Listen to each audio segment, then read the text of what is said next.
futures. We are going to have this 2 days program. It's a continuation of what we have been doing for the past 3 years in different locations. We started with China, and then we also went into Korea, as well as in Bhopal last year. It's a continuation of what we, please, 2019 also. Now, thanks to the University of Cologne, Bonn, as well as with Delft and also with Skiff Otter, we are able to continue with that thanks to their collaboration. I mean, they were in a very this thing on different aspect of it. So for the past 2 days, next 2 days, we are going to start off with almost like 25 experts are going to participate. So this is the first plenary session in which we are discussing something on peri-urban transformation, how it is happening in India, and all the experts who are there, both from abroad as well as from here. Most of them are working on India, both in terms of land as well as on water and infrastructure as well. So we start off with this peri-urban transformation, the first one. The second, there are 2 parallel sessions. One is on water with chief guest as Mr. Madhivanan from Orissa, Principal Secretary there. And also we have Sucharita on gender issue. And then tomorrow we are going to have with Dr.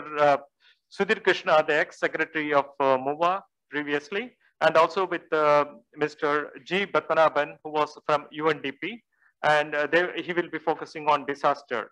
Okay, so this, and apart from that, at the end of it, we have something on pathways in terms of transforming peri-urban futures. Now, for this session today, peri-urban transformation, we are very, very happy to welcome Dr. Surendra Bagde, sorry, sir, who is an additional secretary at MOVA, that is Ministry of Housing and Urban Affairs, who started off, I mean, it's as an IAS cadre in 1993. And yes, he kept himself initially as a bachelor's in electronics, but is thorough in terms of applied economics. He did his PhD from Carnegie Mellon from Penn, USA. Now, apart from that, his handling is so special in terms of SDGs in the case of India, and very particularly on SDG 11 and how it is being applied here, and linking it with that of SDG 6 and also in other aspects of it. And he has been handling most of the issues in terms of urban development in various government programs of the Government of India. And prior to that, he was in Mumbai city. So he's exposed to the different aspects, the dimensions of urban development. And not only with the urban, but in Maharashtra, he has been associated with rural development as well, and also with the Government of India as finance director before. So, and in addition to that, he has been working, he has published quite a lot in leading journals from US, in leading journals in economics, econometrics, and is thorough in terms of statistics. And it's really, we are fortunate to get him as a chief person for this particular plan, peri-urban transformation for the plenary session. Apart from that, we have almost like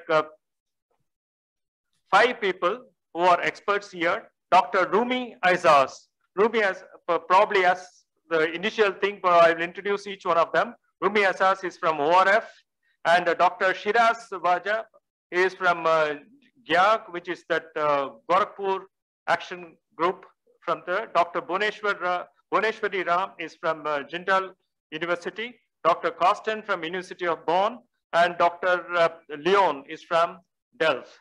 So we start off with Dr. Surendra Kumar Bagda, who is additional secretary and also an expert in the field of urban development and also in terms of rural development in the future, and very good in terms of economic and econometrics, very particularly to SDGs. Over to Dr. Surendra Bagda. Good afternoon, all the participants. Professor Sridharan has been quite. Are you able to hear me? Yes, sir. Yes, sir. Okay, I think Professor Sridharan has been quite generous with my introduction, and you know, like he has said more than what is required to be said, but okay. Basically, this is the first time I think I'm attending a conference on peri-urban areas, and one has seen the development of peri-urban areas when one was in state and cities like Mumbai. But I'm very happy that SPA Bhopal is organizing a focus conference on peri-urban areas and their development. I think the themes of water, gender, and governance, disaster management are going to figure prominently in the discussion.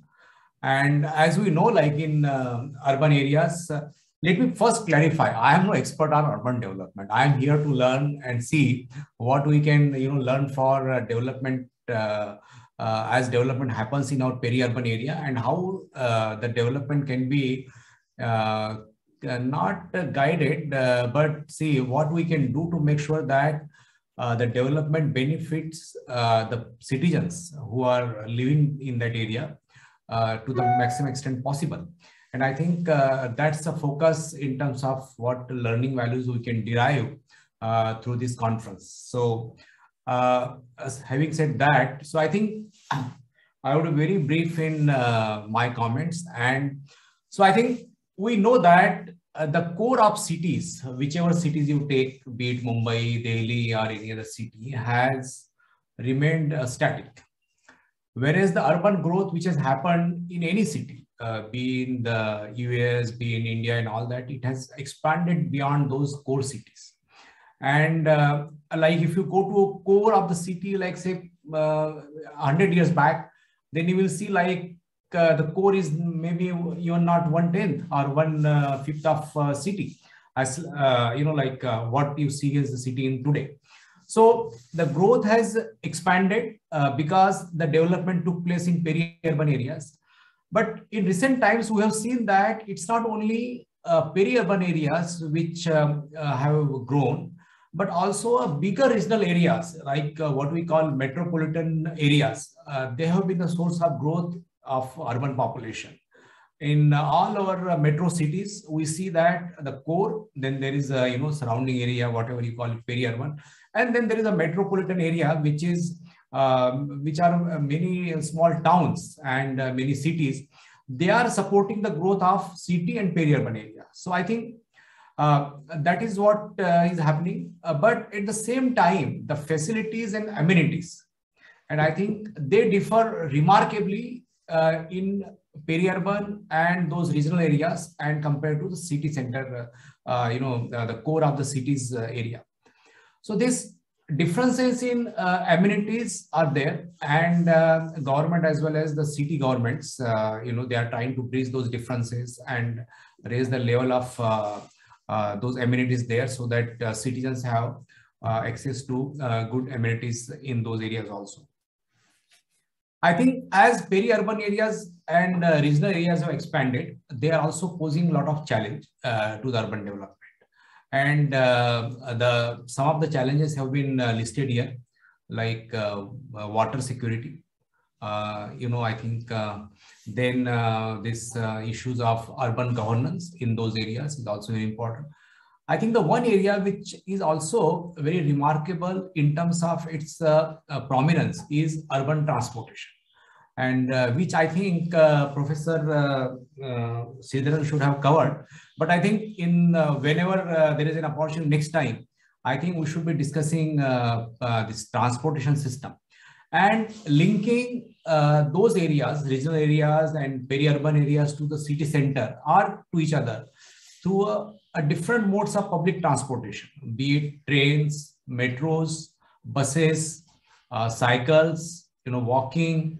All are very important. And I think that focus needs to be very central to the urban planning and planning for these areas. And what is happening is that the development happens, and then the planning for the urban transport system is happening. And I think if we can have the transportation system design and planning to coincide with the development of those areas, I think it will do a great good for those citizens who are commuting long distances from those areas for work into the city center. So I think that if that can be deliberated, I think there can be some learning values, and we can see some experiences and learning from some cities, which we can implement in our cities in the country. I think the conference is going to be very interesting. I would very keenly trying to see what we can learn from this conference. And I think Professor Sridharan has, when we had a conference in Bangalore on SDGs, it was very evident that there is a large role for this planning and development of these areas to achieve SDG by 2030 in our urban areas. Similarly, the focus on these issues, if they are managed properly and development happens properly, then the achievement of SDG will be facilitated, and I think we'll be on the right track to achieve those goals. So I wish the conference great success. I'm very happy that participants from different walks of life and from different institutions are there.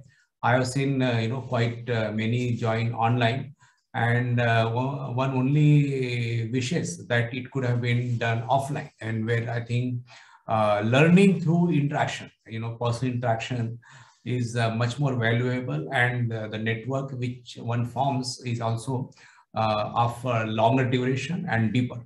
But nonetheless, I think this should be taken as a beginning, and whatever the people who are involved in this conference, I think we should follow it up subsequently also.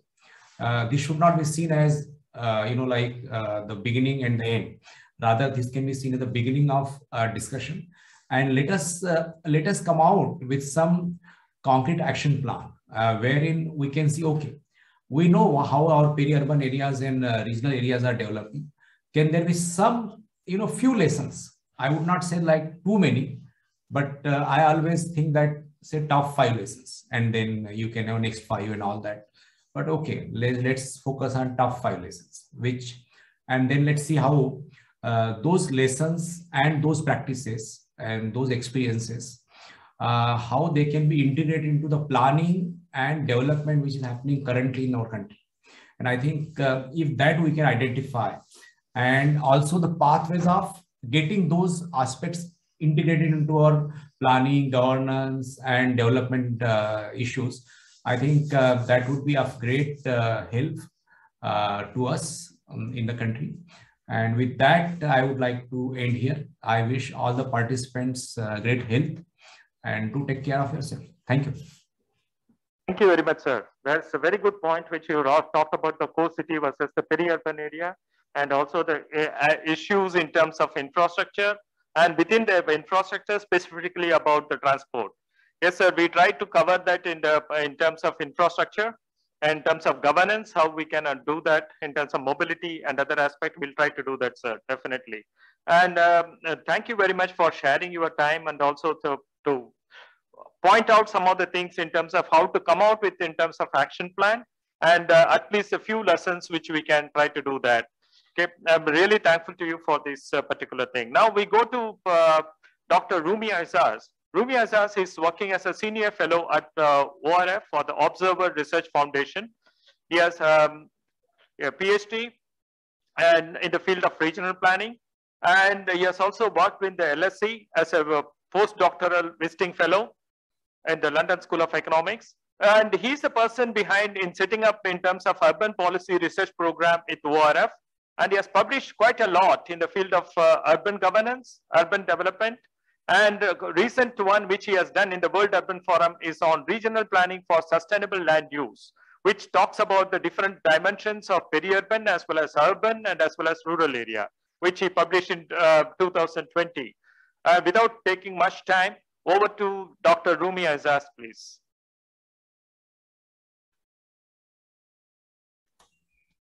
Rumi, you're there?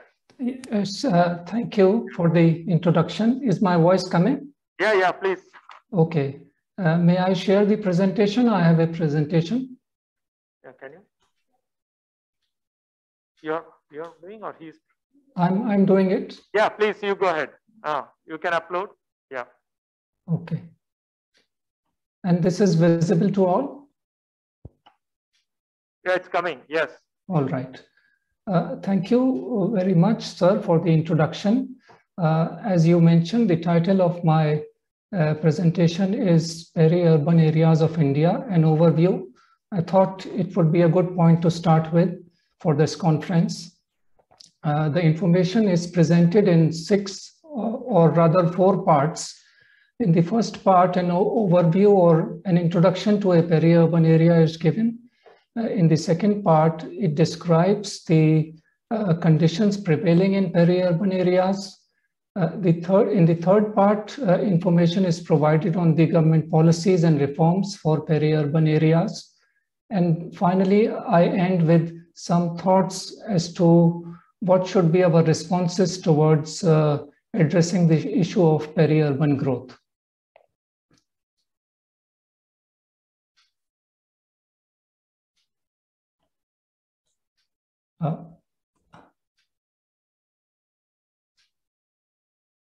I'm trying to go to the next slide, yes. So in this, you can see a map which shows an imaginary peri-urban area. And am I audible? Yes, sir. Okay. In this map, you can see in the center an imaginary urban area. This area is surrounded by different types of peri-urban areas. As the term indicates, peri-urban area is an area which is at the periphery of an urban area or a city. And in India's peri-urban areas, different forms of settlement structures can be found. For example, hamlets are there, villages are there, census towns are there, slums are there, then unauthorized colonies are there, and even nowadays what we are seeing is increasing coming up or growth of planned housing and township projects in peri-urban areas. So these peri-urban areas are undergoing a transformation. This is observed from the increasing population densities, changes in land use and occupational patterns, and the growth of built structures. This can include residential areas or industries, industrial units, or institutional areas, and commercial shops, etc. So these changes are happening because of the in-migration of population. Those people who are unable to bear the cost of living in the city, or who do not find a house in the city because of non-availability of affordable houses, they have no option but to reside in a peri-urban area. So it can be said that peri-urban areas of today, in many cases in India, are inhabited by the native population, which are basically the farming community engaged in different agro-based activities. And also, this is inhabited by the migrant settlers who reside here and pursue various non-farm interests. So many people living in peri-urban areas benefit from the transformation. There is exchange of ideas, and new income generating activities are, they come up, they are started, but certain adversities are also visible. And this is what I have shown on this slide. For example, the first point that can be identified is the indiscriminate conversion of land use. There are open spaces, green areas, farmlands, which are reducing with the upcoming of built structure economic activities.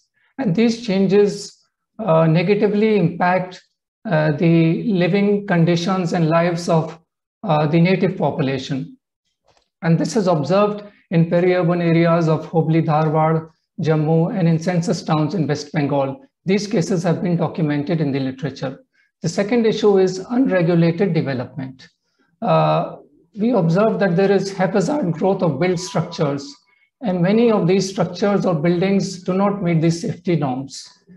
Also, it is noticed that peri-urban areas, one of them, are colonized by private developers.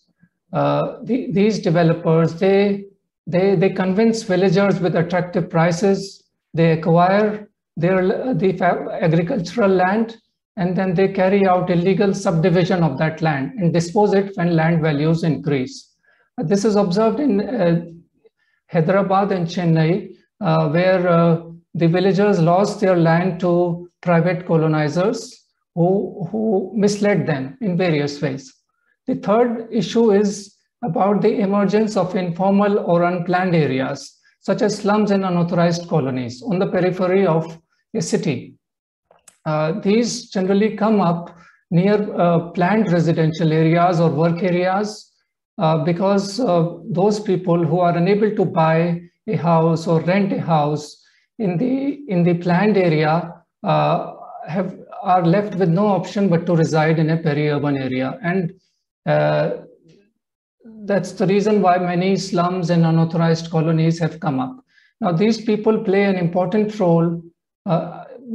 By these people, I mean peri-urban residents living in such unauthorized or informal areas. They play an important role in providing valuable services, essential services to those who are living in planned colonies, such as domestic help, gardeners, car cleaners, etc., plumbers.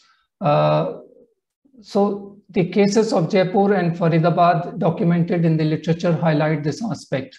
The fourth point is about the inferior quality of life in peri-urban areas. In view of their illegal status, they are generally unserved or uncovered by the public delivery systems, service delivery systems, such as water supply and sanitation. For this reason, many peri-urban residents extract groundwater. And this also adversely affects the requirements of the native population, that is the farmers, the landless laborers, their crops and their livestock. A related issue here is the quality of drainage in these areas. While rampant built structures are constructed, no attention is paid to provision of drainage facilities. So quite often one would find during the monsoon season that there is waterlogging, and these areas become the breeding grounds for mosquitoes. The fifth problem is displacement of the population. At times, people living in peri-urban areas, especially the informal areas, they are evicted because of a government's policy, like implementation of a regional infrastructure project, like road corridor. Now, this happened in Gurugram, which is just next to Delhi. It's a neighboring city. It happened here, and the people protested against the government's policy, but eventually they were relocated because of their unauthorized occupancy of the land.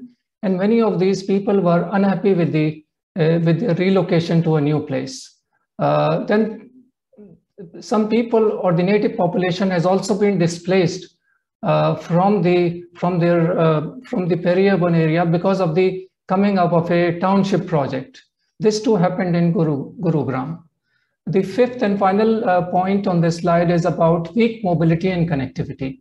Now, since these areas are situated at the periphery of an urban area or a city, therefore they remain uncovered properly by public transportation systems.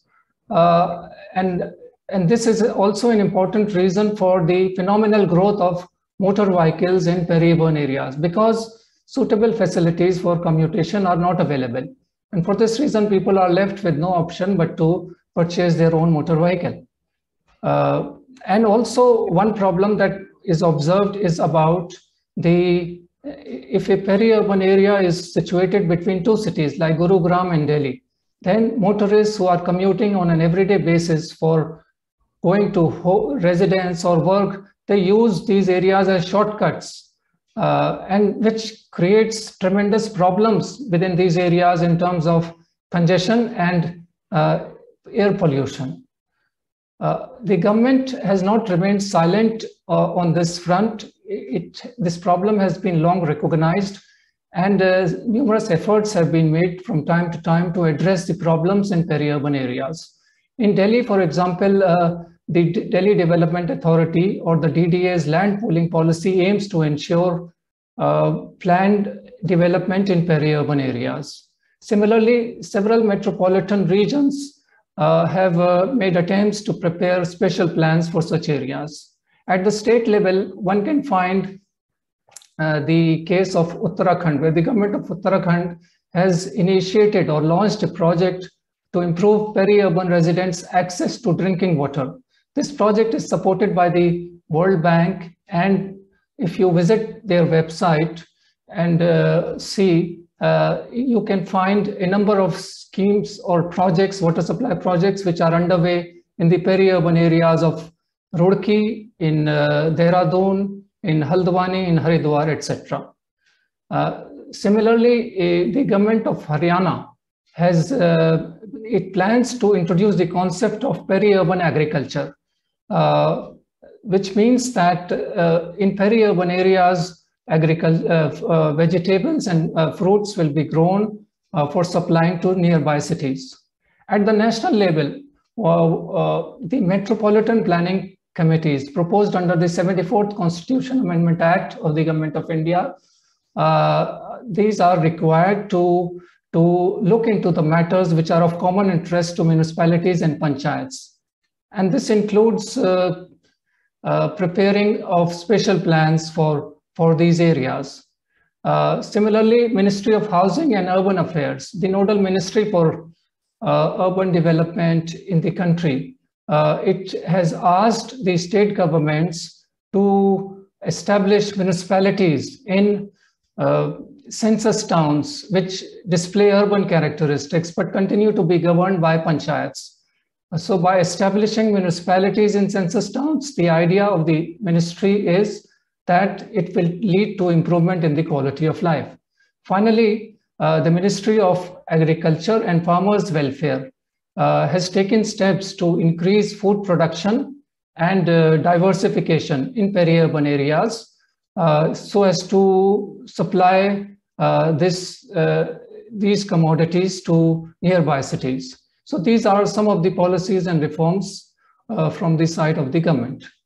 To conclude, I can say that, and there is consensus over the fact that India is going to experience further urbanization, and the availability of land is going to reduce in cities in the times to come. And the pressure on peri-urban areas is expected to grow. The social, economic, environmental adversities that we see in many peri-urban areas are a reflection of the quality of planning and governance. And for this reason, there should not be any further delay in guiding future growth. To my mind, the four suggestions come to mind when I think about this issue. The first one is to pursue the existing reforms, scale it up, like the initiatives undertaken at the local, state, and national level. These need to be implemented at the local level for achieving the transformation that everybody is looking for. So need to scale up existing reforms. The second point is about exploring rural-urban cooperation. When on one side, Indian cities are exploring cooperation between cities of other foreign governments, like there is a agreement between Delhi and Fukuoka in Japan on different areas of cooperation have been identified: environment, air quality, etc. So why can't rural and urban local governments come together to address this issue of adversities in peri-urban areas? The third point is about statutory planning. In many of these areas, or for many of these areas, a proper plan is not available still in most cases. And therefore, there is a need to prepare plans for these areas. And the final point is, when one prepares plans, you have to go for detailed engineering. And this means that you need to address the issues related to areal extent or administrative boundaries of peri-urban areas. You have to do land monitoring, enforcement of provisions, laws, regulations, etc. You have to have data and prepare land use maps. And then you have to have proper development controls, building bylaws. And you have to have sufficient funds available to carry out the work of implementation of plans, and also be equipped with proper technologies. And in my view, these are some of the most important reasons that are responsible for the occurrence of the problems that we see in peri-urban areas today. Thank you. Thank you very much. Thank you very much, Dr. Azaz. I'm thankful to you for you have covered almost all the aspects in terms of typology. For the first time, you brought about the issues in terms of census towns, slums, unauthorized industrialization of the peri-urban area, as well as residential colonies, and what is the contribution of in-migrants from the urban to the core area to the peripheral area.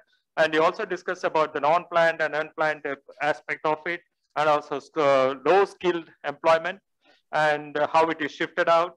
And you also covered some of the aspect was Chief Guest has mentioned about in terms of mobility, in terms of transportation, and increase in terms of vehicle pollution as well, which you mentioned about it. And you came out with example in terms of scaling, what has to be done, and rural-urban linkages, state planning, and also retail. Now, with this, you also mentioned about something of groundwater, how it is being exploited there.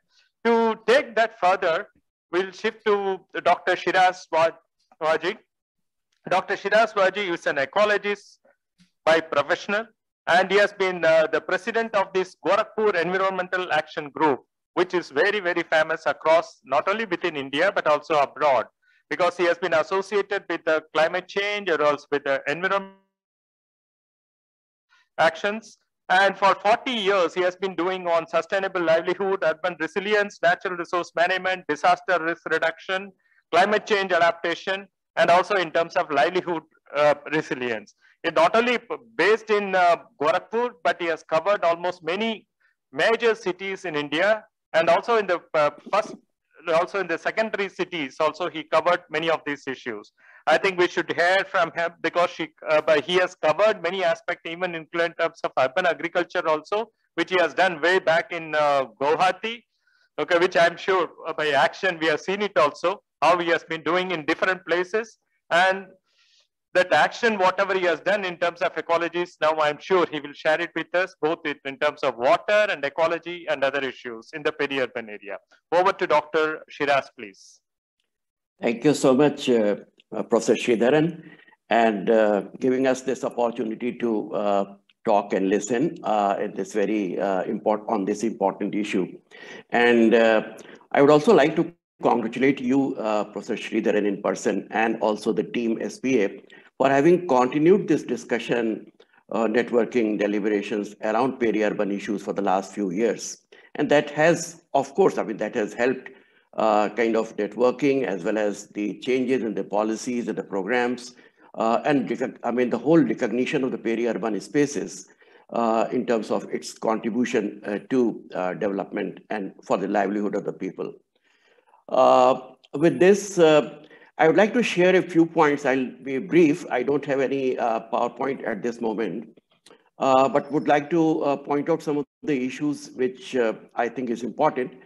And one of the issue actually, which, I mean, the main issue which I would like to emphasize is the whole ecological contribution of the peri-urban spaces.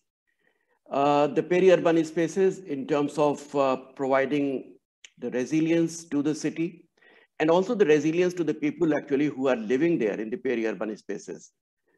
In terms of the climate change impact, the disaster risk reduction, and also the increasing urbanization, resilience and the carrying capacity of the cities are important. And both for the resilience and the carrying capacity of the city, the peri-urban spaces play a major role. And that one has to recognize that the ecological contribution of the peri-urban spaces is important. Professor Sridharan was talking on some of the cities, and the earlier speaker also emphasized some of the cities. And while doing some studies in, like, I mean, what we have seen in Udaipur is that kind of stone mining which is happening there in the peri-urban spaces, in the hills, in the Aravalli Hills. I mean, that has disrupted the whole microclimate of the city. And any citizen of Udaipur can tell, I mean, how the things have changed very quickly in terms of the microclimatic situation in the city. In Panjim, we have seen that how the intrusion of the peri-urban actually, I mean, that is contributing negatively to the saltwater intrusion in the city and the groundwater. Gorakhpur, we have seen that how the forest, I mean, thinning of the forest around the city, that has put the city from a class 3 kind of hill station, which was, it was recognized, to one of the warm city now, I mean, one of the hottest city in North India.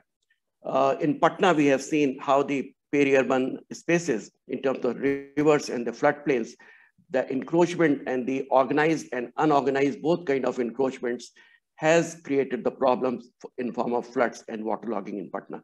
So when go to any city, and you will find that the peri-urban spaces and the ecological role which the peri-urban spaces have been playing in terms of their hills, their forests, their rivers. I mean, that is contributing a lot in terms of providing the resilience and the sustainability to the city. One of the things actually which I would like to point out here is that generally we think of peri-urban spaces as something like a peri-urban land, a land which is adjoining the city. But I mean, with these examples, I was also trying to emphasize that it is not only the land, it is the peri-urban hills, or maybe the rivers, or maybe the ocean, the forest, that plays an important role in providing the resilience to the city in terms of livelihood to the city. So it is not only the land, and merely land use planning and the land use inputs will not help the sustainability of the cities. One has to think in a holistic way and recognize these peri-urban spaces as special ecological zones adjoining the city. And those special ecological zones will have to be protected, nurtured, conserved, and managed. So that is something which is important. The second point which I would like to highlight here is that peri-urban, we all know that it is a dynamic space and it keeps changing. Changes in terms of habitation pattern, changes in terms of occupational behaviors, it changes in various forms in terms of density and so on. Urban migration is also keeping at, I mean, very unprecedented rate. And the way urbanization is happening, we are hoping that by 2060, almost 70% of the population in the world will be living in the urban areas. India is not different. And we have seen that this urban migration is now, I mean, more in secondary cities. Traditionally, it was Bombay, Delhi, Chennai, and the other mega cities where urban migrants were going.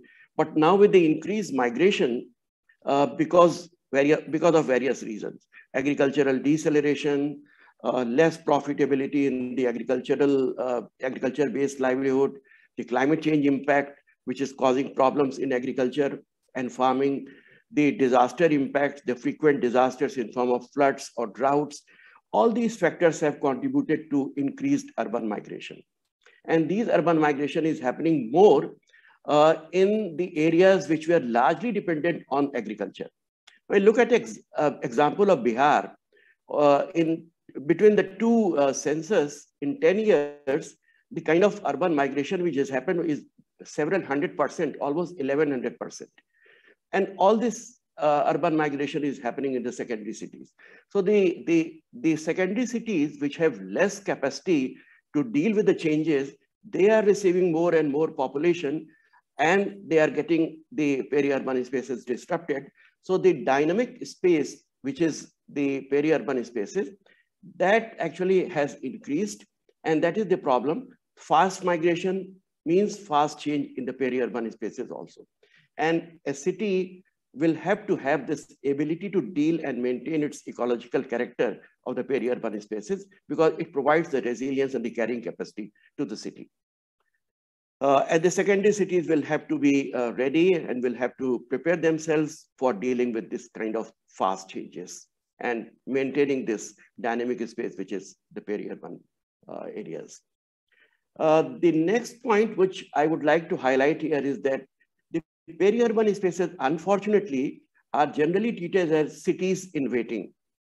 And it is actually the place or the space which is prepared, nurtured, and developed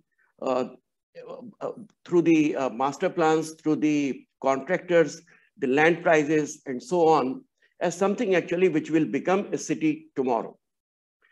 And not, I mean, the narrative will have to be that it is a crucial, live, ecological space rather than the cities which it will become tomorrow. Maybe, I mean, it will become a city, but not a chaotic space, but as an organized, ecologically sound space, which ultimately merges with the city. So that is also something which is important. And the policies will have to see in this direction that we consider these peri-urban spaces as something which is the which has ecological contribution. It will have to be maintained. And the mechanisms of maintaining its crucial ecological viability will have to be thought of. The next issue which I would like to highlight is that the peri-urban spaces contributes in various ways. Some of the things the earlier speaker was also mentioning, the food, the livelihood, the supplies in terms of eggs, dairy, and all those vegetables, all these things are coming largely from the peri-urban spaces. So these are the tangible kind of services which the peri-urban spaces are providing, not to its own citizens, but also to the urban people. But there are this whole range of intangible contribution of these peri-urban spaces in terms of providing the microclimate to the city, in terms of providing the buffering capacity in the flood-affected or the drought-affected cities, in terms of ability of the city to manage and to deal with the shocks and stresses which the cities get, in terms of water recharge, in terms of recycling. All these things actually are the intangible contribution of these peri-urban spaces, which are unnoticed in the formal policies. That, I mean, because of these reasons, these peri-urban spaces become a dumping ground, or, I mean, the people living in the peri-urban spaces are at the receiving end. So one has to see that these peri-urban spaces and their ecosystems, they provide nature-based solutions to the problem, and they also provide the livelihood to the people who are living there.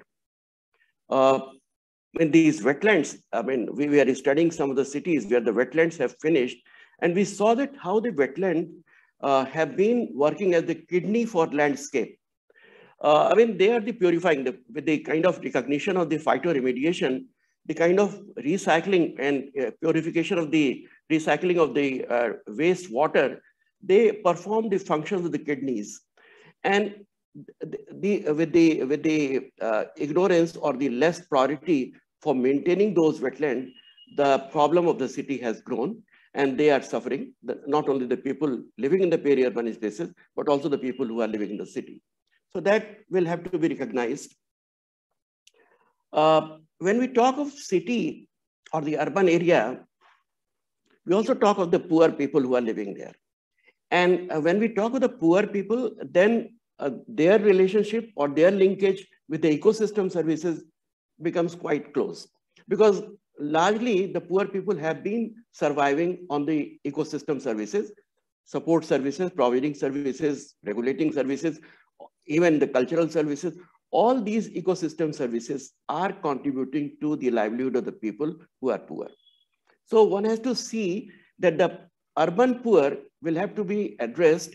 And if we are thinking of the sustainability of the urban poor, we will have to see the sustainability of the ecosystem services also.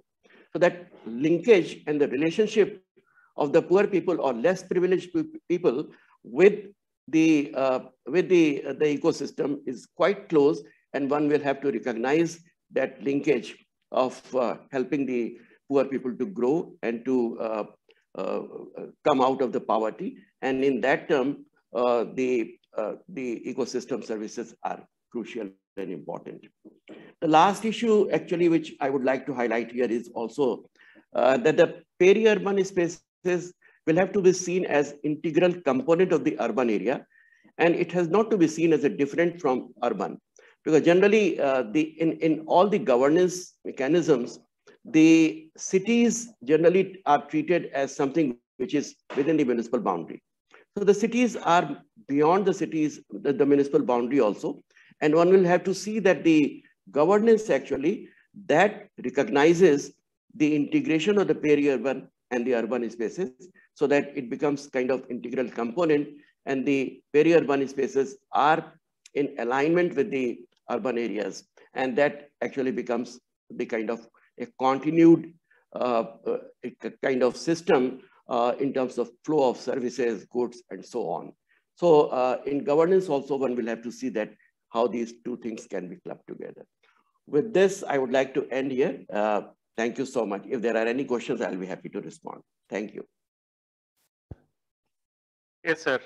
Thank you very much, Dr. Shiraz. I'm quite happy to point out some of the things which you talk about, the new narratives and different dimensions in terms of resilience, climate change, urbanization, and you talked about that 4 case studies in terms of Udaipur, Panjim, Gorakhpur, and Patna. And for the first time, you also mentioned about ecological zone. It's not only about land, but also about water, forest, agriculture, and also land use planning in terms of not a small way, but a big way how we can do that. But you also pointed out certain issue in terms of how this water recharge and wetland and recycling has been done, and also with the food and livelihood, how it is associated with that.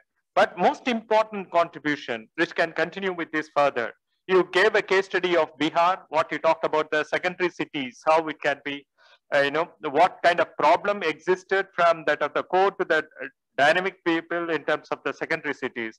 To talk something more about the dynamic portion as well as about the secondary cities, we invite Dr. Bhuneshwari Raman. Dr. Bhuneshwari Raman is trained in architecture and urban planning. She has worked with Asian Institute of Technology for some time, and also she contributed quite a lot with LSE, that is London School of Economics, where he completed a doctorate also in urban social policy. And she has contributed a lot in terms of transformation of land in small towns and large urbanizing villages, especially in India across with the French government, and also with the did a lot of things in terms of new technologies in spatial governance, because it's a very peculiar thing where he combined all the, she has combined all these things. Okay. She has also discussed something about in terms of, along with the London School of Economics, she has done work in terms of quarter location policies, both with the core and the periphery, both in the case of Chennai as well as in Bangalore.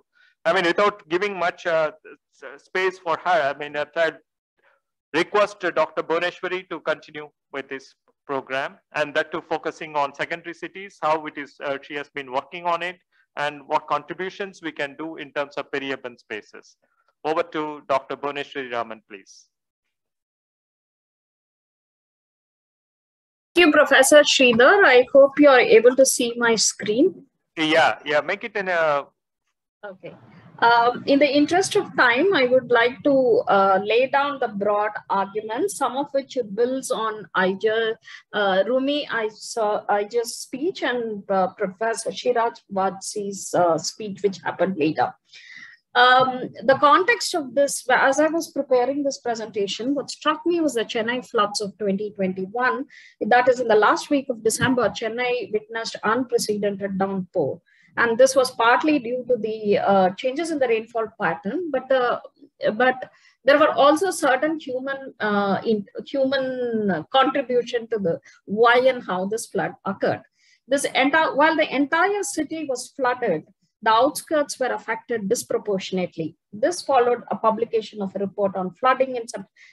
Prior to it, there was because the 2015 floods was very much in the memory of the citizens, and that led to the publication of a report on flooding in September 2020 with the new government, which vouches for social justice, taking office.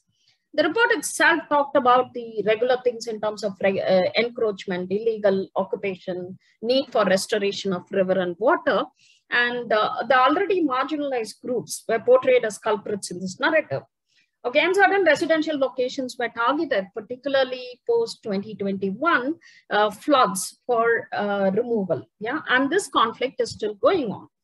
Having said this, what I want to argue in this case is that the peri-urban landscape, as Rumi I just was arguing, is a mosaic of different settlements.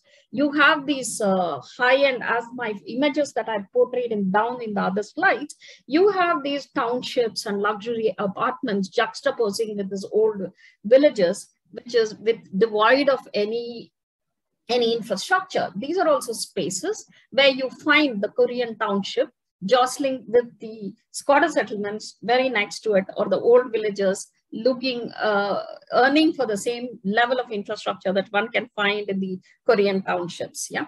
And these are spaces where you also find resettlement colonies. So the peri-urban space, if you take of any city, is not a homogeneous space.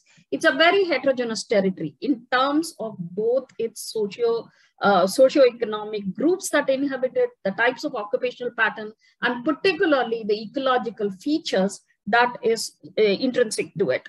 Now, as Shiraz pointed out, one of the issues that the flooding brought to core, and perhaps a question that it raised in Chennai, is that how do we look at planning? How do we understand planning? And how do we understand peri-urban transformation? I am also a culprit of it. Every time we think about urban transformation, we premise land. Whereas what it comes to it is we need to think of it as a territory with ecological feature. Land is not a terra nullius, which seems to be the case with a lot of our planning approach, both in academia and in policy, right? And the second issue is connected to it is that how do we think of land and water as a connected system? Because at the moment, if you look at the way, one of the reasons for this flood that happened in Chennai is obviously the appropriation of lakes and rivulets and the natural drainage courses that led the water from many parts of the city into the Bay of Bengal, and which was kind of cut off because of the various forms of development that came in. Okay. Now we talk about encroachment, but what are these nature of encroachment and who drove this encroachment? What are the forces that drive it? Okay. Because every time we think about encroachment, we always think about the poor, the squatter settlements and the irregular colonies. But if you look at the stories of peri-urban development in different parts of Chennai, Bangalore's outskirts, and also the Sonipat, particularly along the Grand Trunk Road, one of the things that comes to fore, a main question that comes to fore is who really governs the peri-urban areas, who drives the urban land and water regulation, and who drives urban development. Hello? Hello? Yeah. You got this link. Yeah. Please go ahead. Yeah. Who drives it? Because we often talk about the state, we often talk about the master plan, but if you really look at each of these case studies, they have 2-3 agencies, which are several agencies, of which 2 are very prominent. One is your Industrial Development Corporation, whether it's Chennai or Karnataka, or Sriperumbudur, which is a small town just outside the Chennai's area, Chennai metropolis. Or if you take the Sonipat area, it's again the Haryana Urban Industrial Development Corporation and the Huda Urban Development Authority. Both of them have been spurring different types of projects. In addition, you also have various kinds of corridor-led projects. So what we have is not a coordinated plan that writes the transformation, but you have a series of projects and you have a series of actors who are coming in. And each of these actors, as the cases, I may not be able to go through the presentation, but I'm willing, but the presentation is available for this thing, and I'm happy to share the papers related to it. If you look at who are the main actors that are involved to it, one of the key actors are the Urban Development Authority and Industrial Development Corporation themselves, who strategies of urban land transformation, particularly under the PPP, perpetuates large-scale township development where the large developers become the key ally. Now, the land market is shaped in such a way, which came out very much in the Sriperumbudur case. Your small developers, your private developers, and the so-called colonizers pretty much acted as brokers for these large developers. Okay, and whether it is the private colonies or the large townships, the question of uncoordinated infrastructure remained there. So the second question, and I think we need to think about, is the role of the state in the way it is governing natural resources. Yeah, and the primary thing which many scholars have pointed out is this valorization of land. Okay, valorization of land that is ecologically sensitive, and that continues even today. Even though we talk about it, even though it is recognized in the planning, land-based financing seems to be the key strategy for many development authorities, and that perpetuates a dynamic where land is just seen as a source of finance. It's not seen as an ecological features, and that is something that requires change in mindset and approach, both at the level of policy and academia, and the way we approach land. Yeah. We have, if we look at the, I'm going to skip these slides because these are on theory. If you look at the urban land transformation, peri-urban transformation, there's an extensive scholarship that is available on peri-urban transformation, which has predominantly highlighted the ways in which state has accelerated land development in a very predatory way, and the ways in which it has particularly benefited large developers and their allies and marginalized vulnerable groups. Now, this is an issue, this is a story that you hear in several cities. But the question, particularly what we need to think about, is that there are two aspects. One is the socio-political aspects of the ways in which peri-urban transformation is being governed. And the other is the ecological effects and the ways in which it is differently felt in different parts of the city. And if you talk about the socio-political effects, in places like Tamil Nadu, caste becomes a key question. It is the people who were already disadvantaged, who were supposed to be benefited by land reforms, necessarily did not get benefited when this large developer-led development took place. And this is something it depends on the land holding, and particularly in places like Periurban and Bangalore, many of them are small farmers or farmers who were under tenancy. So they are not farmers who had enough wealth to fall back on. Once you take the land and you're taking the land, you need to understand this appropriation of the land in the context of either the large developer or the state-led acquisition. The bargaining power is very less. Then it's not true that compensation really compensates their livelihood. And for many of them, it becomes a key question of how do they deal with their livelihood. And this story remains in the three peripheries that I studied in the context over the years. Now, the second thing is when we talk about land as a terra nulli, now what has happened what is common to all these places is that land under cultivation, common land, water bodies, all of them have been appropriated. You have 3 minutes. Sorry? 3 minutes you have. Okay. Appropriated for land, appropriated for real estate development. So what is the impact of this kind of thing? In the interest of time, I'm just going to the last slide where I show the Chennai's ecological development. These are slides which shows of the patterns of land development in different cities. And if you look at Chennai's case, for example, in terms of Chennai, if you think of the periphery, Chennai's periphery, as I said, are very different. One of it is the coastal area, okay? And Chennai is also a city that is facing facing imminent inundation because of the sea level rise. And the other is the inland city, like Periurban, where these industrial corridors are being planned. So both of them are ecologically very different areas. But along these areas, you have large infrastructure projects that are being planned, and which has led to indiscriminate development of touristic hotels or luxury hotels or townships. Now, the effect of it kind of varies. It's both, and particularly one of the reasons why flooding remains in Chennai is because of the ways in which our estuaries and bunds have been polluted. Particularly in one of the World Bank meeting, it is now we have come to a situation to accept, well, Chennai has lost its mangrove groves. It's lost its wetland. Okay, its estuary is silted. and therefore the mouth is silted. So often we have the seawater coming back flowing into the river, right? So the question we have reached a situation where in a World Bank meeting, the discussion was about how do we now keep the water stormwater drainage rather than getting it drained. Because flooding, it's more or less accepted that flooding is going to remain. Now, rather than seeing how to plan, how do we plan to avoid flooding, we have reached a situation, well, we have to live with it, and let's see other stopgap solutions to deal with the situation.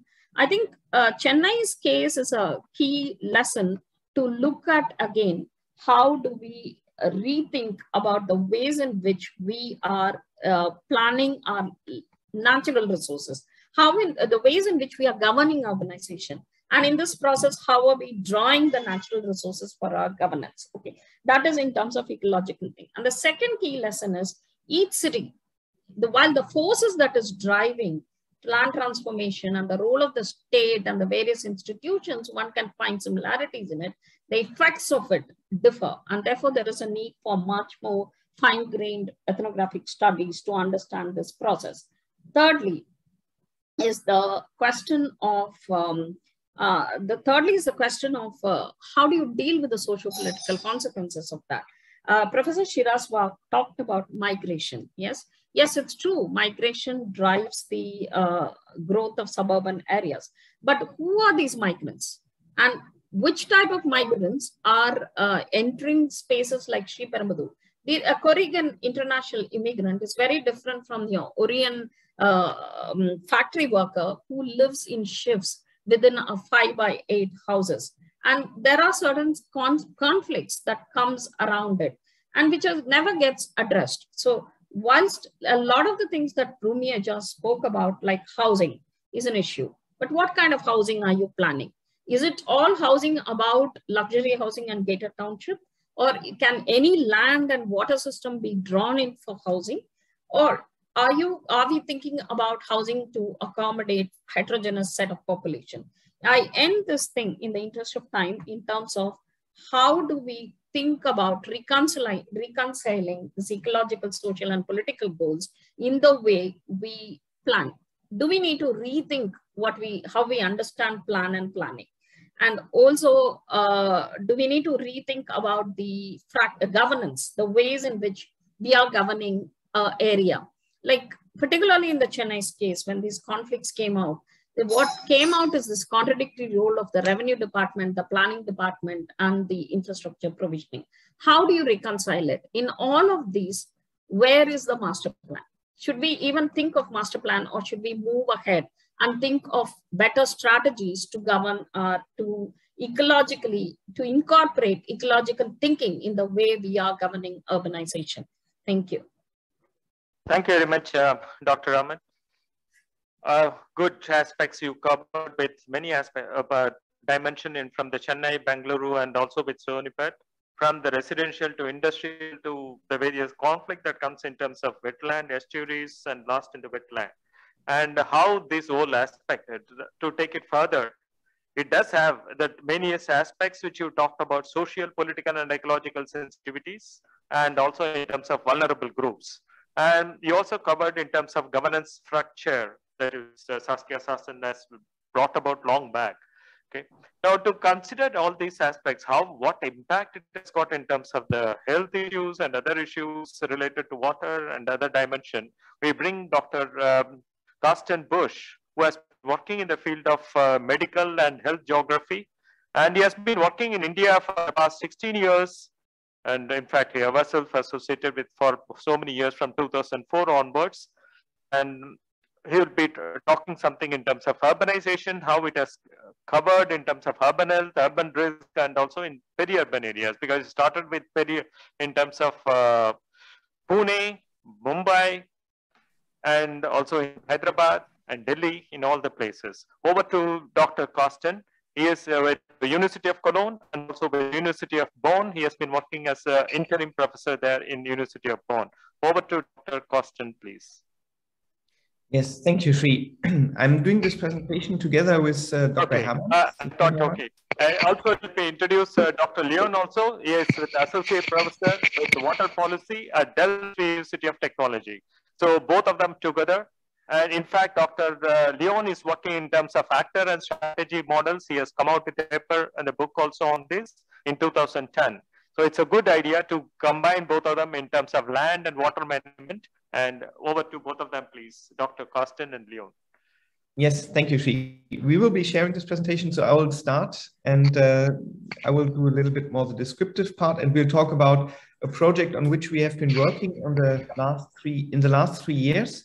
And there are other presentations in this conference by Shreya Chakraborty in the gender session, by Sarah Luft in the water session, and by Charlene Gomes in the session on governance, if you are further interested in the findings.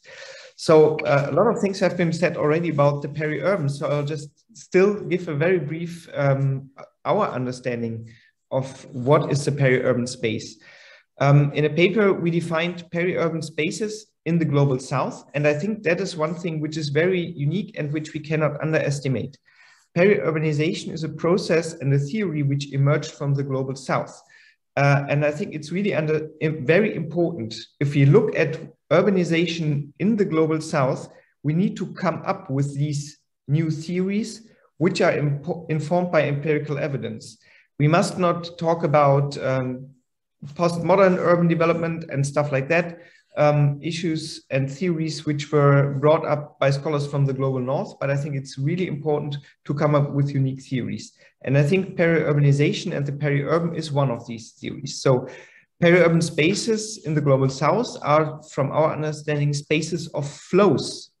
And at the same time, they're fluid spaces. So they're, as the second speaker already said, the future is not yet determined. So there are spaces of flows where the rural and the urban meet and exchange, and that are characterized by a mix of urban and rural features, resulting in a mosaic of land uses. And I think this is very specific, that we have, as you see in this illustration which we draw, that you have very urbanized centers we spoke about, and that was nicely illustrated also by the first speaker. We have on the one hand informal settlements, but we also have these townships coming up and stuff like that. So we have this mix of land uses, this mosaic, and that is also very interesting. We have a multiplicity of stakeholders, sometimes with diverging interests, and in many cases, weak governance structures and overlaying different governance structures, which are traditional governance structures, new governance structures coming in. And I think this is the most important thing which actually makes this transformation interesting, but also challenging. So in our project, we had 2 phases, and I will briefly summarize the first phase, while Leon will summarize the second phase. In the first phase, we actually had 3 perspectives on the peri-urban transformation, which were evolving around water. The first perspective, and that was covered by Leon Hermans and Charlene Gomes, who work on institutions and changing governance arrangements in the peri-urban regarding water. The second perspective, by Shreya Chakraborty from Saki Waters in Hyderabad, she looked at how is access to water as a consumption good changing in peri-urban areas. And the perspective that was covered by Sarah Luft and me from University of Cologne, we looked at livelihood changes related to water in the process of peri-urbanization. And that was to analyze how water is changing in the peri-urban areas. And in the second phase, we wanted to look into the future. And we asked the question, what are potential alternative transformation pathways to help promote a more sustainable development of peri-urban areas?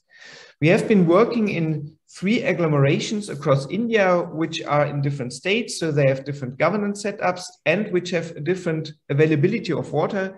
We have been working together there with local partners. Sometimes we have been working together with Bharati Vidyapith University in Pune.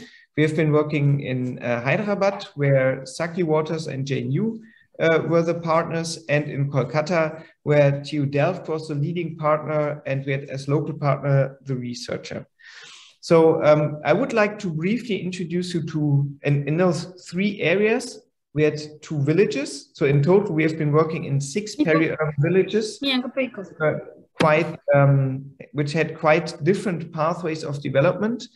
And I would just like to introduce two of these villages to you. One is situated in the Western Ghats, that's called Paut. It's west of Pune.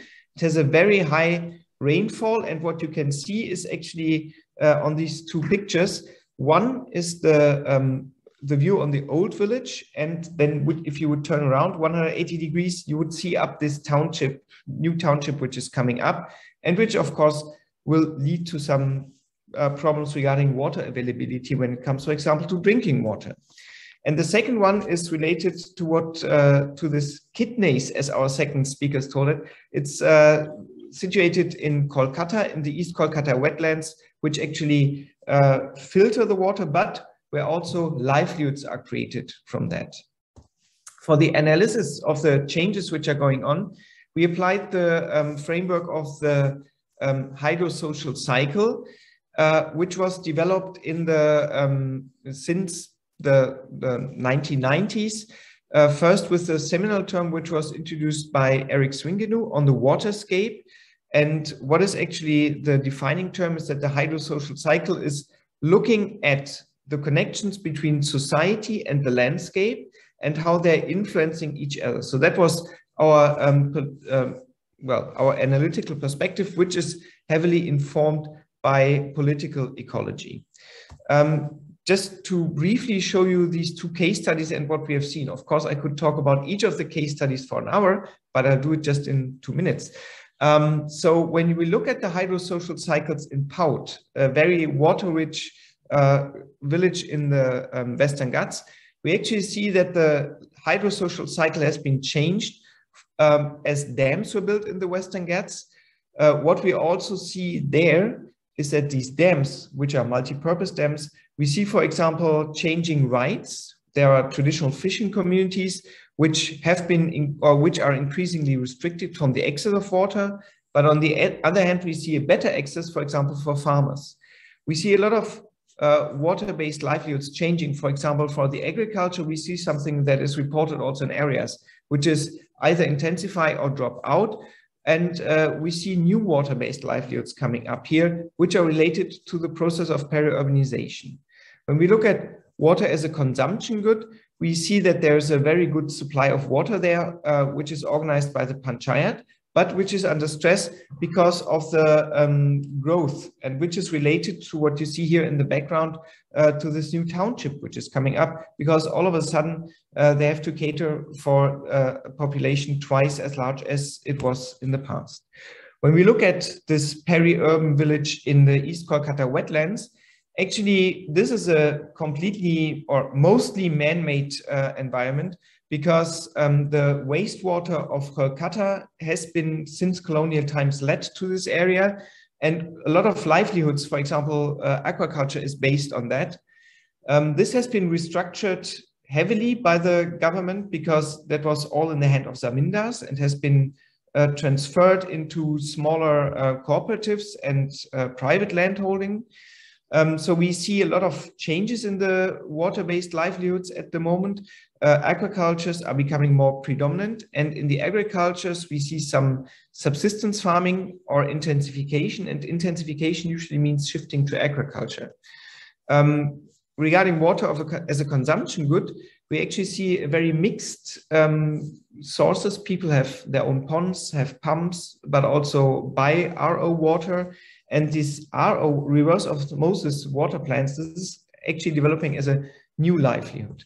So the findings for all of the 6 villages actually show that we see fundamental differences in the development pathways of these 6 villages. And I think this is one of the interesting findings, which is also important for our conference.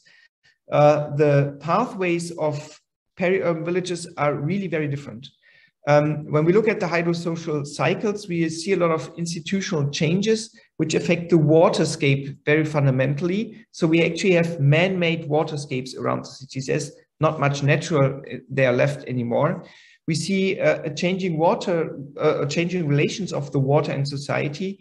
And one thing which is very important is the commodification of the resource. When we look at the water-based livelihoods, we see in agriculture basically an intensification, or people are giving up We see new water-based livelihoods, so the pressure on the resource is also rising. And yeah, we see new markets which come up. And when we look at water as a consumption good, we see that the perception of drinking water is changing fundamentally. It has to be healthy. It has to be pure. We see an increase in almost all of the villages in RO plants, which also goes hand in hand with the commodification. And somewhat pipe water is seen as an ideal. And with that, I hand over to Leon. Yeah, thank you, Karsten. So then I will try to share the second part of our project, and that was based on this analysis of these waterscapes and of these dynamics in these peri-urban sites that we have been studying in our research project. The obvious next question is, okay, so can we do something to proactively plan these future transformations as we see them ongoing in these peri-urban areas? And you will understand from the explanations and the descriptions given by Karsten, but also obviously from the earlier speakers, that this planning is not a small challenge. In fact, you could question if just the conventional master planning, I think that was also what Dr. Rahman ended up with in her presentation. Can we stick to conventional master planning, knowing that we have to include all these various aspects, including the ecological and the intangible contributions that peri-urban areas make? And in the reality of currently uncoordinated and unregulated development, including multiple stakeholders, and still having the open question of, yeah, who drives this development? So whereas we have this sort of classical notion of we develop a plan from going from a situation A to a situation B, maybe a current situation that we would like to improve to a future situation that is much more sustainable.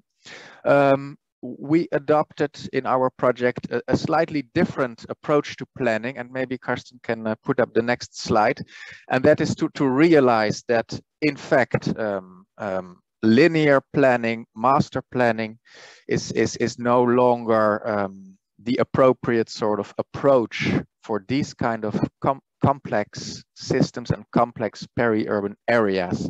And we were looking and are looking, I think, all of us for new approaches that help us guide planning. And one of these approaches is depicted here is adaptation pathways. It is the realization that we do want to plan. We don't want to leave this development fully unguided.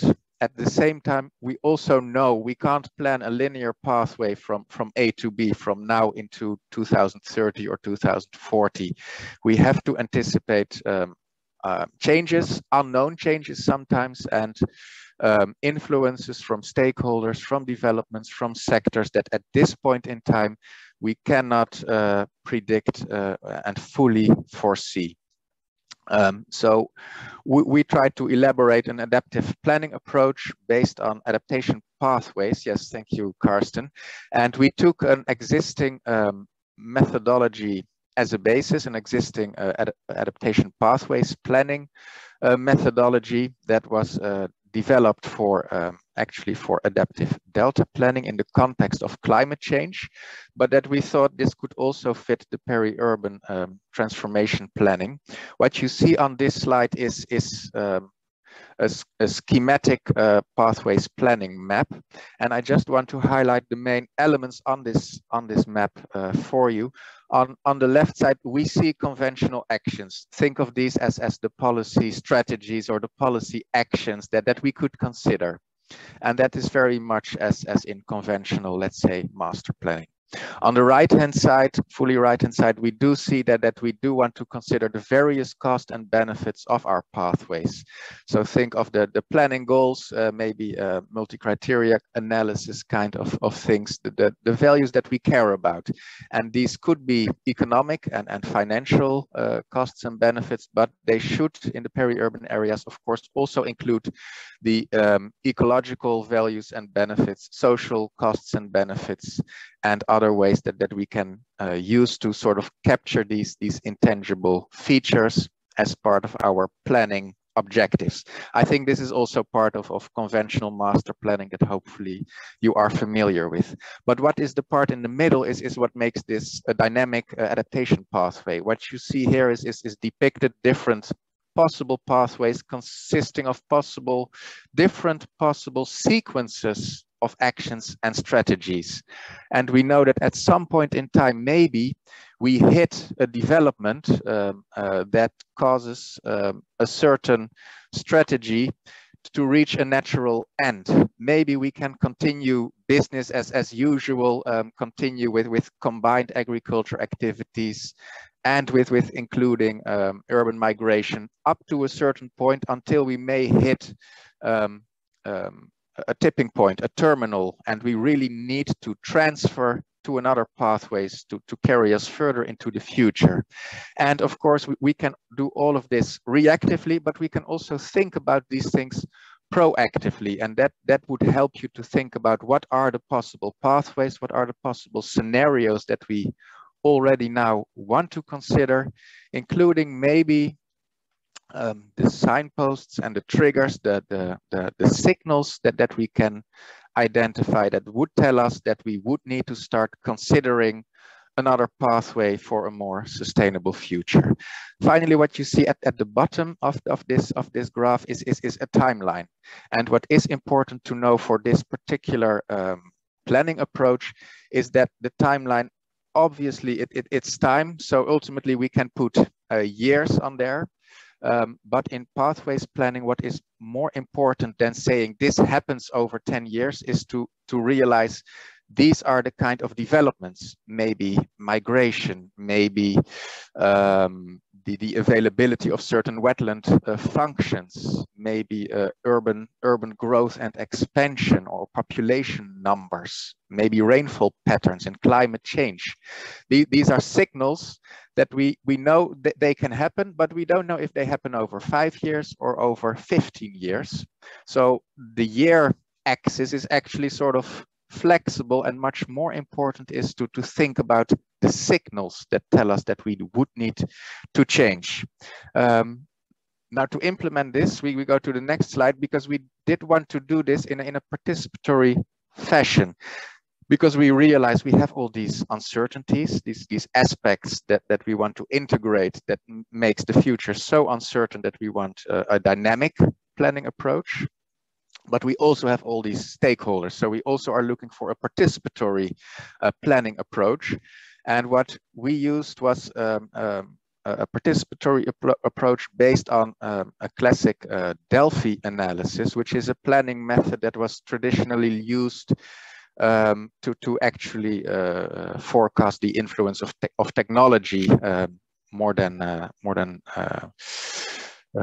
several decades ago, but which can also be used for other participatory planning processes, especially if you do them in a sequence of rounds when you involve your stakeholders over different rounds. So it's not just one event in which we bring stakeholders together, but it's a sequence of events.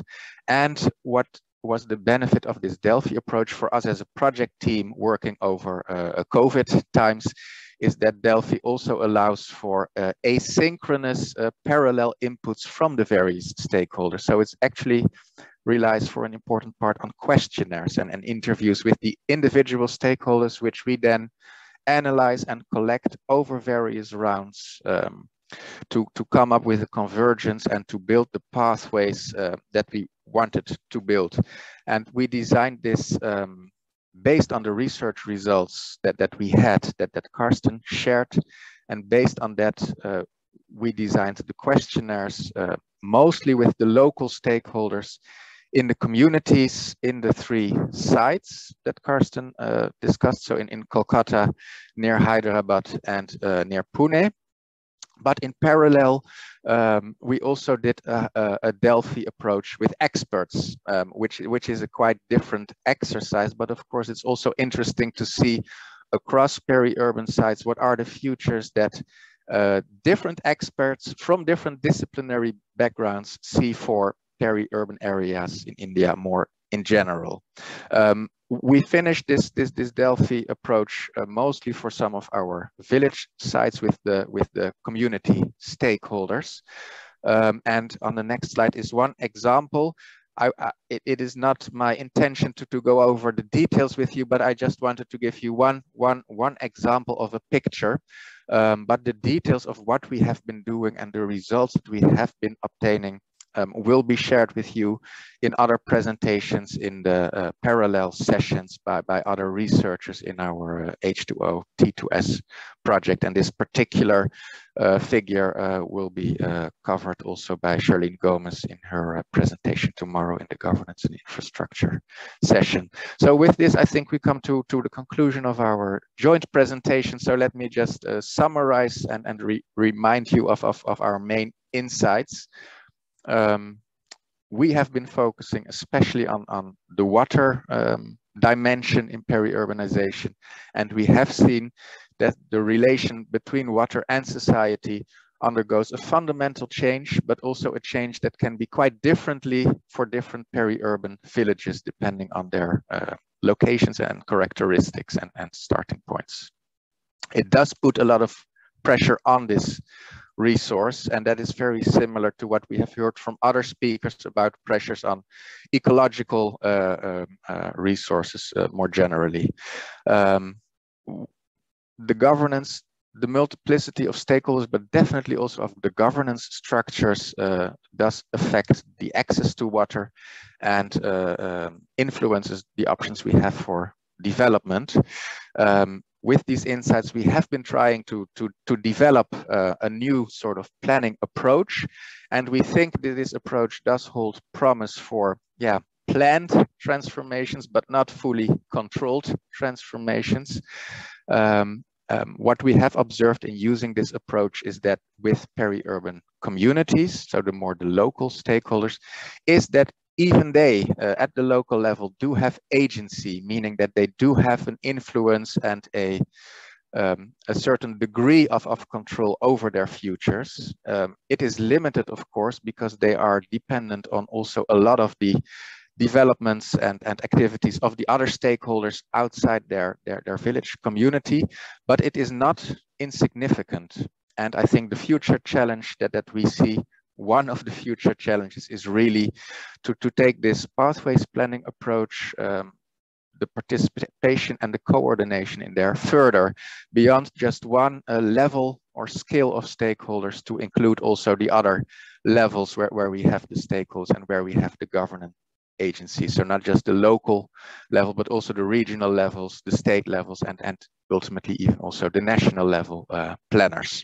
With that, maybe we can show the final slide to acknowledge everyone in our project team and our partners in Pune and Kolkata as well. So thank you for hearing us out. Thank you, Dr. Carsten, and as well as Dr. Leon, and you give a different dimension of a coming approach in terms of path approach. If Dr. Surendra Bagde is there? Okay, I just want to summarize the whole thing and also give a different dimension of that whole. First, let me thank Dr. Surendra Kumar Bagde, Additional Secretary in the Ministry of Housing and Urban Affairs, Dr. Rumi, Dr. Shiraz, Dr. Boneshwari, Dr. Carsten, and Dr. Leon.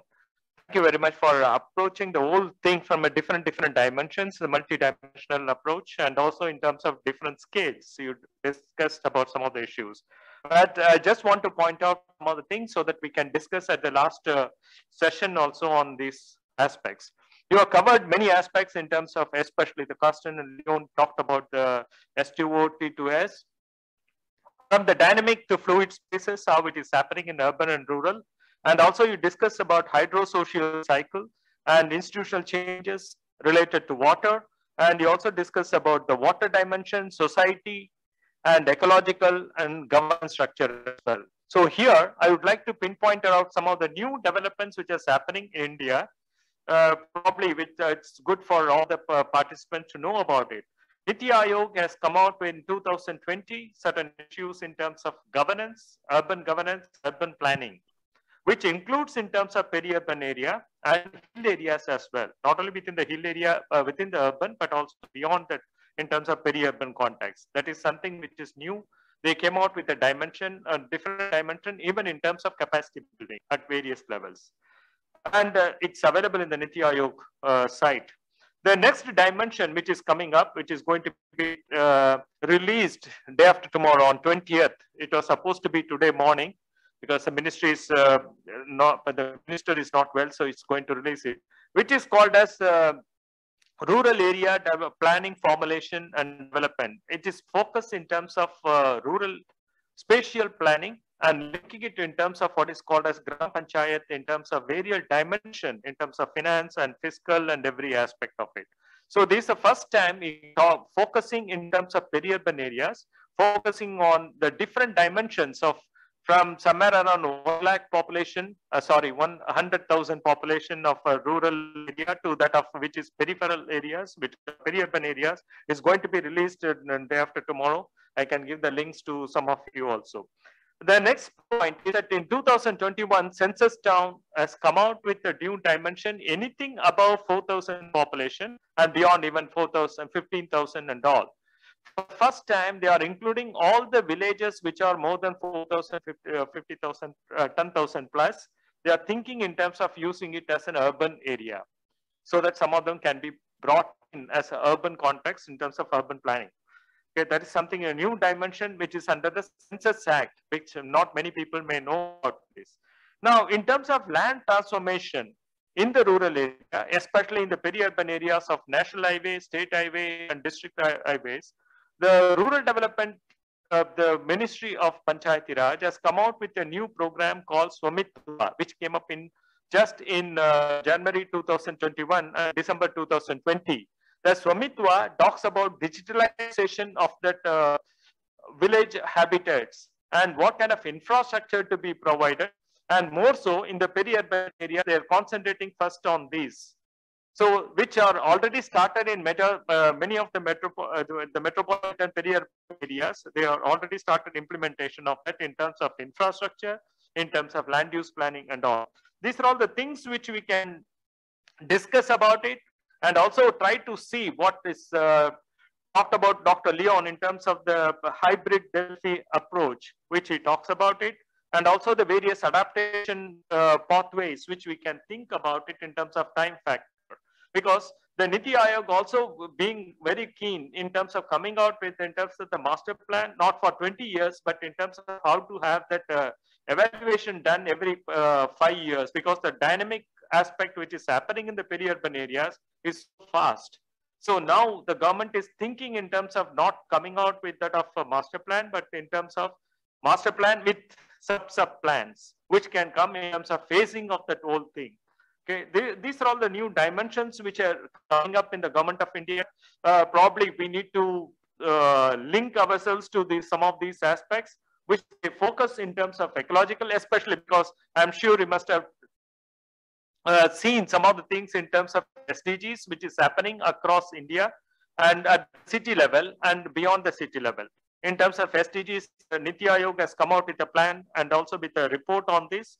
So how they think in terms of especially SDG 6 and also in terms of land and other aspects, including groundwater.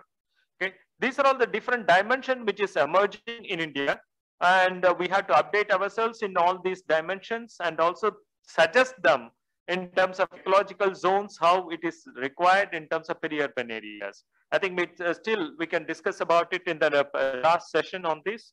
And thank you once again to Dr. Surendra Kumar Bagre, Dr. Rumi Azaz, Dr. Shiraz, Dr. Boneshwari, Dr. Karsten, and Dr. Leon for contributing a very, very important aspects and different dimensions of it also, covering many cities from Pune to Hyderabad to Kolkata to Gorakhpur to the different dimension to Bihar.